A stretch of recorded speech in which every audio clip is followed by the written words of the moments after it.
Alors, bonjour à tous, bonjour à toutes, clients et amis. Bienvenue à cette première capsule qu'on réalise depuis notre arrivée à la financière Banque nationale. Donc, nous sommes le groupe Gosselin-Dubuc-Mazigi. Mon nom est Jean-François Gosselin, je suis gestionnaire de portefeuille. Aujourd'hui, je suis en compagnie de Marc Dubuc, qui est également gestionnaire de portefeuille dans l'équipe. Bonjour, Marc. Bonjour, Jean-François.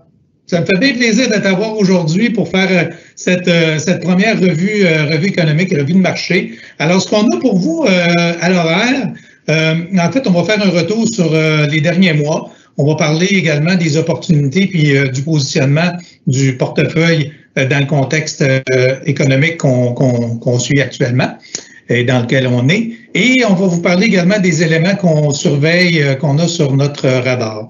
Alors, sans plus tarder, on débute cette revue-là. Marc, j'aimerais que tu nous partages ta vision des marchés boursiers des derniers mois, puis que tu nous parles également des devises. Merci, Jean-François. Oui, ben, je pense que tous, vous avez tous suivi avec attention un petit peu ce qui s'est passé à la bourse. On voit dans la portion de gauche du graphique ici, on voit la baisse importante qu'on a connue autant en actions canadiennes et en actions américaines. Et un beau retour, un retour en V, une forme de V. Donc, on a presque tout récupéré. Quand on regarde le S&P 500, on pourrait dire même qu'on a tout récupéré à un certain moment donné. Le marché canadien est en train de reprendre aussi beaucoup. Je pense que ce qui frappe aussi, quand on regarde la portion de droite, c'est de voir du côté des devises. Naturellement, on a souvent dit que d'investir en actions américaines, c'est aussi investir en devises américaines. Puis on voit la ligne en rouge du côté droit. On voit le dollar canadien, comment le dollar canadien a fléchi pendant la correction. Donc, il y a eu une migration vers la qualité, une migration vers une devise forte, vers le dollar US. Donc, le dollar canadien est descendu presque à 70 sous, même un peu en bas de 70 sous à un certain point.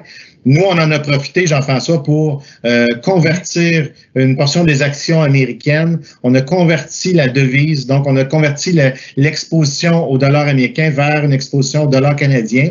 Et puis, on voit le retour du dollar canadien vers les 73 sous. Présentement, c'est déjà un gain appréciable là, de presque 5 là, de gain là-dessus. Je pense qu'on va maintenir cette position-là. Encore un petit peu, je pense qu'on devrait revoir le dollar canadien au moins au-dessus de 75 sous avant qu'on reconvertisse vers le dollar US. OK.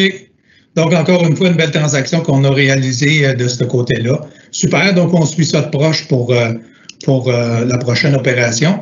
Au niveau des taux d'intérêt, Marc, on constate que les taux sont extrêmement bas.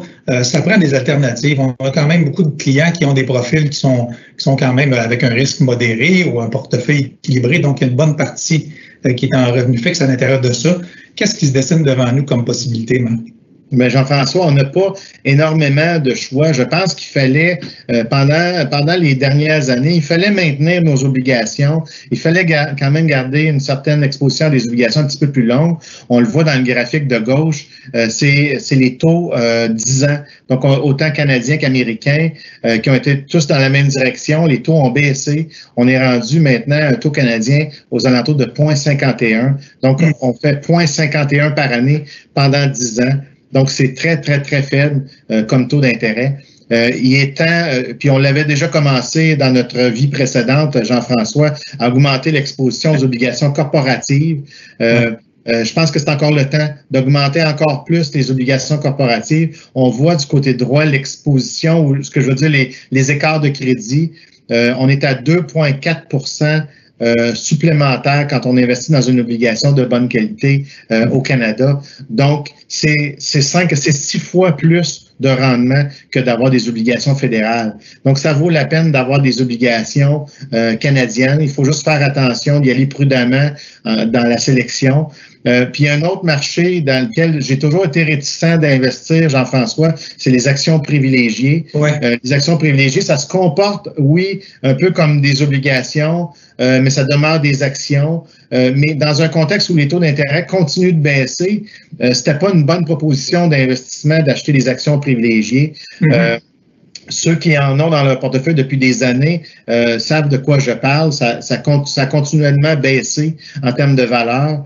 Mais je pense, Jean-François, que c'est une belle opportunité présentement. Puis on vient de prendre des positions dans les portefeuilles de nos clients pour prendre une exposition aux actions privilégiées. On a choisi un gestionnaire aussi de renommée qui est Adanda Capital pour gérer cette portion-là. Je pense que c'est une belle occasion présentement là, dans le marché. Parfait. Donc, j'estime qu'on a des retours sur investissement qui peuvent être un petit peu plus intéressants de ce côté-là que des obligations traditionnelles. Tout à fait. Donc, parle-nous, Marc, au niveau des marchés boursiers, il y a des clients qui me disent, écoute, c'est-tu mieux d'être un petit peu plus défensif en actions américaines? On voit ce qui se passe avec COVID et tout ça. Comment tu vois ça? Est-ce qu'on est mieux d'être équipondéré dans ces trois marchés-là ou je t'écoute là-dessus? OK. Oui, Jean-François, il y a ce que je voulais illustrer ici, là, c'est qu'il y a deux grandes tendances, deux grandes tendances de fond, si on peut dire, depuis plusieurs années. La première, du côté gauche, c'est la surperformance du marché américain par rapport aux autres marchés à travers le monde. Il y a l'exposition, oui, le marché américain, il y a beaucoup de technologies. Il y en a beaucoup plus que dans les indices, par exemple, en Europe ou au Canada. Mais il y avait aussi tout un phénomène de rachat d'actions.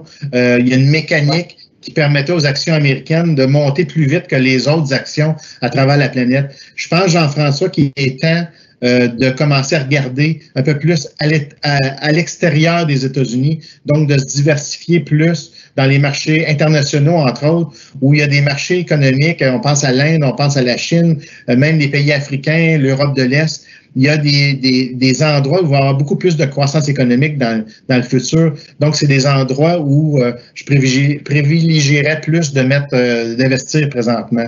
Okay. Par contre, du côté droit, quand on regarde le graphique de droite, c'est la tendance lourde aussi de voir les titres de croissance versus les titres de valeur. Donc, les titres de croissance surperforment les titres de valeur depuis un bon bout de temps. Puis je pense que le phénomène de la pandémie actuelle qu'on connaît, ça accentue encore plus cette tendance-là. Puis de ce côté-là, Jean-François, je pense que c'est une tendance lourde qui va se maintenir. Oui, il y a des entreprises qui présentement ont des évaluations un petit peu folles, un petit peu élevées. Mais je pense que quand même, il y a une tendance de ce côté-là, que ce soit les véhicules électriques, que ce soit l'achat en ligne. Je pense qu'il y a une tendance de ce côté-là. Puis les portefeuilles chez nous ont été modifiés pour aller capturer un peu plus le côté croissance des portefeuilles, puis de suivre cette tendance-là. Donc, une tendance qui devrait s'achever, puis une autre tendance qui devrait se poursuivre, Jean-François. OK, merci beaucoup. En termes d'opportunités, Marc, et de positionnement, qu'est-ce qui se dessine devant nous, puis comment on réagit au marché actuellement avec le positionnement du portefeuille? Jean-François, j'en parlais déjà un petit peu, la nouvelle économie qui gagne du terrain. Je pense qu'il faut pas l'ignorer, il faut y participer.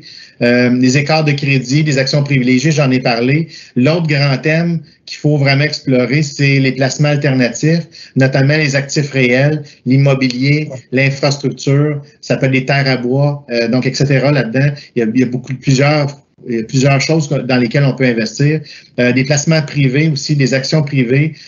Puis je lève mon chapeau là, à la Banque nationale qui vient de lancer aussi un fonds de PME croissance. Ouais. Donc, pour venir appuyer les PME du Québec dans des expositions de croissance. Donc, pour les aider à croître là, ici au Québec puis à l'étranger.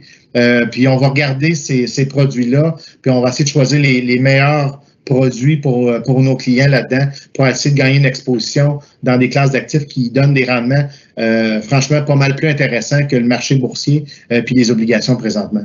OK, excellent. Donc, profitez en fait du momentum. Moi, ce que je trouve intéressant dans tout ce que tu dis à date, c'est qu'on a accès à beaucoup de choses. On a accès en fait à l'univers d'outils de placement, ce qu'on n'avait pas dans le passé. Au niveau, Marc, du positionnement du portefeuille, on a à l'écran ici un portefeuille équilibré. Parle-nous un peu des déviations là, qui sont réalisées actuellement. Tu t'en doutes bien, Jean-François. Je parlais tout à l'heure des taux d'intérêt qui étaient anémiques présentement. Je pense qu'il est tout à fait logique. Sans prendre, c'est pas une déviation majeure là, qu'on met. Donc, on est positif sur les marchés, on est quand même prudent. On a pris une exposition qui est relativement faible, donc réduire les revenus fixes, donc de 5 et l'encaisse de 1 pour privilégier surtout les actions internationales. Je le disais tout à l'heure, je pense qu'il y a un potentiel de croissance à long terme dans les économies à travers le monde. Mais aussi, Jean-François, les gestionnaires qu'on a sur notre plateforme, on a 3 gestionnaires principalement du côté Action internationale. On parle de Baillie Gifford, on parle de Fiera Capital, puis on parle d'une très grande firme qui s'appelle Schroders. Donc, c'est des gestionnaires qui visent la croissance, qui choisissent des actions qui devraient croître dans le marché actuel puis de la nouvelle économie. Puis je pense que c'est un bon timing, c'est un bon pari, je pense, Jean-François. OK. Donc, on est conséquent avec nos réflexions, nos visions puis nos analyses. Le portefeuille est bien positionné de ce côté-là. Maintenant, rapidement, Marc, au cours des prochaines semaines, des prochains mois, qu'est-ce que tu surveilles? Qu'est-ce que tu as sur le radar? Jean-François, il y a beaucoup de choses. Je dirais souvent, c'est du bruit. Il y a beaucoup de choses qu'on entend. Puis il faut pas paniquer non plus avec ce qu'on lit toujours dans les journaux. Oui, c'est des grands enjeux. On parle de la COVID. Est-ce qu'il y aura une deuxième vague? Je tiens à le rappeler encore une fois. La baisse de la bourse qu'on a connue au premier trimestre cette année, ce n'est pas à cause de la COVID, mais bien à cause des décisions des gouvernements de fermer l'économie, que ce soit au Canada, que ce soit à travers la planète. Je pense qu'on n'en est plus là. Moi, je pense que oui, malheureusement, il y aura une deuxième vague.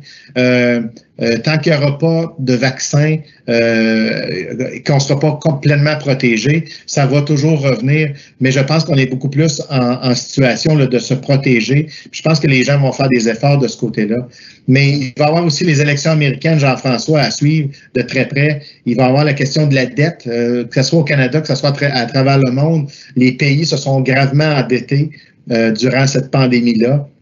Les relations entre les États-Unis et la Chine, les écarts de richesse, on le sait, il y a de plus en plus de très, très riches, il y a de plus en plus de pauvres, malheureusement.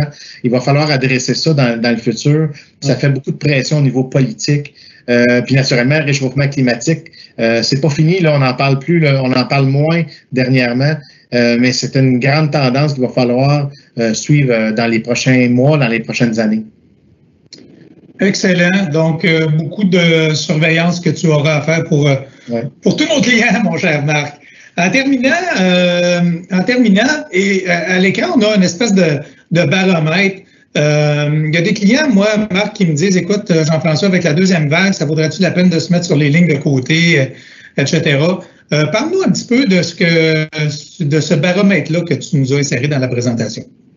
Oui, Jean-François, c'est un outil qui a été développé du côté de Banque nationale d'investissement, que nous, on appelle souvent BNI. Donc, c'est un outil qui est en train de regarder différents facteurs, comme par exemple la volatilité, les créations d'emplois, les ventes au détail, toutes sortes de données économiques pour essayer de voir par rapport à ça, comment le marché se comporte. Est-ce qu'on est, je pense qu'il faut essayer surtout d'éviter, là, puis au moins reconnaître quand on est en pessimiste extrême ou quand on est en optimiste extrême.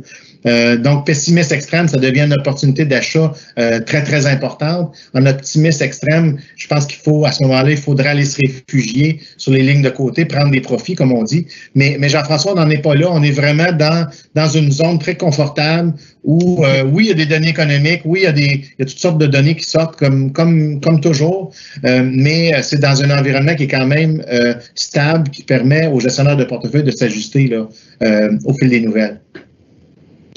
Merci beaucoup, Marc, d'être là pour nous puis surveiller tout ça, surveiller ça pour nos clients, pour nos amis. En terminant, je te remercie beaucoup, Marc. En terminant, ce que vous avez à l'écran, c'est nos coordonnées. Si vous avez des questions ou des commentaires concernant la capsule, on vous invite à nous les acheminer. Vous avez mes coordonnées, celles de Marc, celles d'Alexandre également, dont plusieurs d'entre vous avaient eu des contacts avec.